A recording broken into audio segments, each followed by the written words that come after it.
Assalamualaikum warahmatullahi wabarakatuh. Saya Sidrawati dengan NIM 18650.074 kelas B.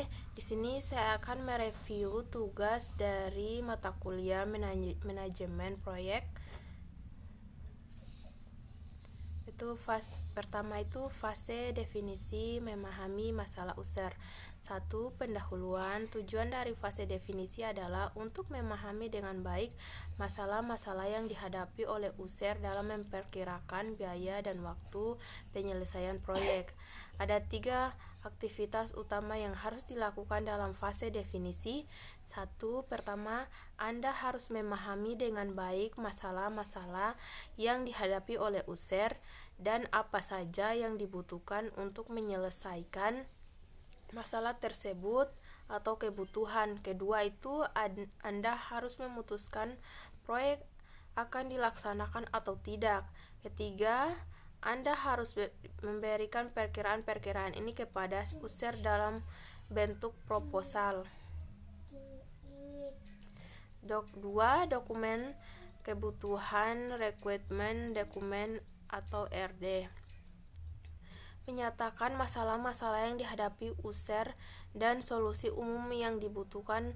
Bahasanya berorientasi pada bahasa yang digunakan oleh user sehari-hari dan jauh dari bahasa komputer.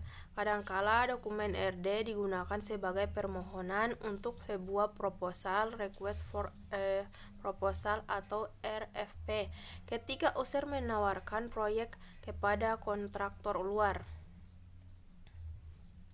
Hal-hal yang terdapat dalam RD berikut. Ini adalah bagian-bagian dari RD itu: pendahuluan, 2. Tujuan proyek, 3. Fungsi utama, 4.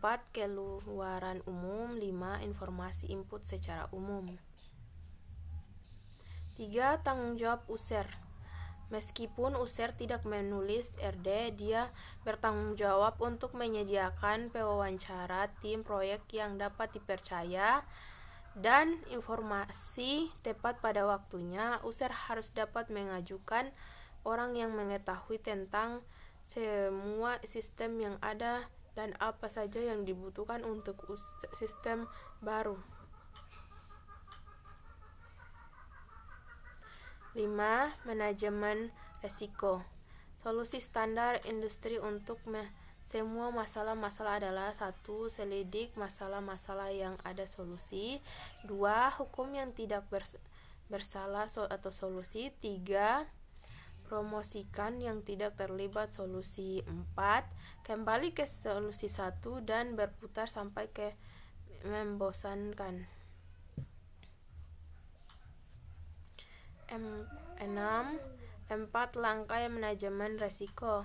Setiap proyek akan tepat waktu dan sesuai anggaran. Jika tidak ada yang salah, penting sekali untuk berkonsentrasi pada hal-hal yang akan menyebabkan salah dan coba untuk menghindari kesalahan tersebut. Hal ini disebut manajemen risiko. Manajemen risiko terdiri dari 4 langkah. 1. Antisipasi risiko langka. 2. Singkirkan risiko yang mungkin terjadi langka. 3. Kurangi dampak risiko langka. 4. Tetap tenang ketika terjadi kesalahan. Itu saja materi dari saya. Lebih dan kurangnya, assalamualaikum warahmatullahi wabarakatuh.